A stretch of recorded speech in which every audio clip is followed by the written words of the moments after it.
when last we left our phenomenal community, we were coming off of the heels of George Paton and Vic Fangio's press conference in which, they talked about a lot of key issues relating to the Broncos, specifically free agent, contract, and a little bit of draft. And then I want to say it was the next day, Friday, we learned from that local DA in Colorado, no criminal charges are to be filed on Von Miller. So that's put it behind you. It's in the books. How does it affect, based on what we heard from Peyton, based on what we heard from Fangio as well, and there's been some other reporting kind of going around that we can get to, but how do you see that affecting things moving forward? Well, it certainly obviously helps Von case out. Even George Paton admitted the day before he was waiting for the serious situation to play out before they explored a restructured contract. But I still want to know what that serious situation was. Was it domestic violence? What did he do exactly to warrant a criminal investigation? But we've been saying for a while, weeks now, Chad, no news is good news. I feel like if it was actually serious and he was going to get charged, we would have heard more about it, more details. But it helps him out. Certainly, he can focus on, and the Broncos can focus on reworking his contract and keeping him in Denver for at least 2021. I look for that to happen.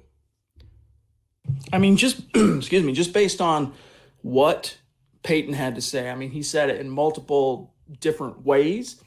He said it in answer to more than one question. We want Von back. And then there was an interesting little sit down between Andrew Siciliano of NFL Network and James Palmer, who is, of course, NFL Network's Bronco beat writer, in which Palmer waxed poetic about how much, because, we learned again on Thursday, too, that Peyton and Vic Fangio are very like-minded. They've actually hit it off to a point that actually has surprised Peyton. He didn't expect it to be that good of a relationship that early and have that much in common. And from what Palmer said, Fangio has gone a long way to help Peyton catch the vision of a Von Chubb duo because of how good Von was looking in camp last summer before that ankle injury. So if indeed Peyton and Vic are that like-minded, Zach, I could see them saying, look, let's just either, bite the bullet and pick up the option, or coming to some kind of an extension that's going to maybe minimize the cap hit this year, but keep Von pretty well paid and give him the chance to maybe retire a Bronco 2-3 years from now.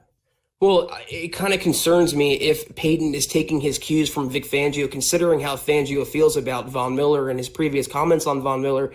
But a lot of the fan base, it's shocking to me, more so than Phillip Lindsay, more so than Melvin Gordon, more so than these other, second-tier type players. Broncos country is treating Von Miller like he's a jag. Get rid of him. We don't need him. Move on. This is a future Hall of Famer who was the savior and the linchpin of the team almost the last decade.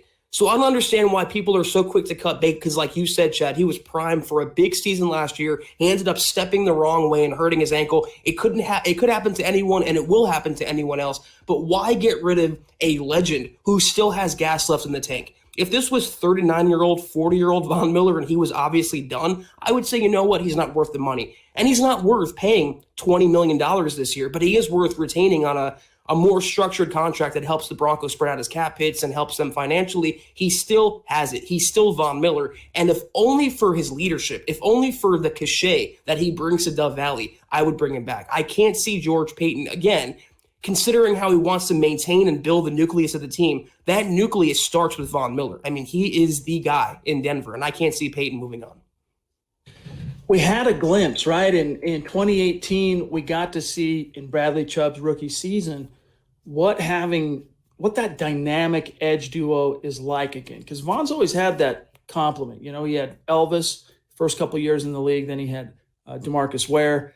And that 2018 campaign with Chubb was pretty impressive. I mean, they combined for 26 and a half freaking sacks. So I can see, Zach, why Vic Fangio, who he hasn't quite gotten to have that. I mean, kind of a little bit in 2019 before Chubb got hurt. But in 1 year for Fangio, Chubb was gone. And then year two, Miller's gone. So I can see why maybe he's up there kind of pining for, importuning Peyton to say, hey, let's just find a way to get this done. Because remember, he's under pressure. I mean, Vic Fangio's got to win this year. All right.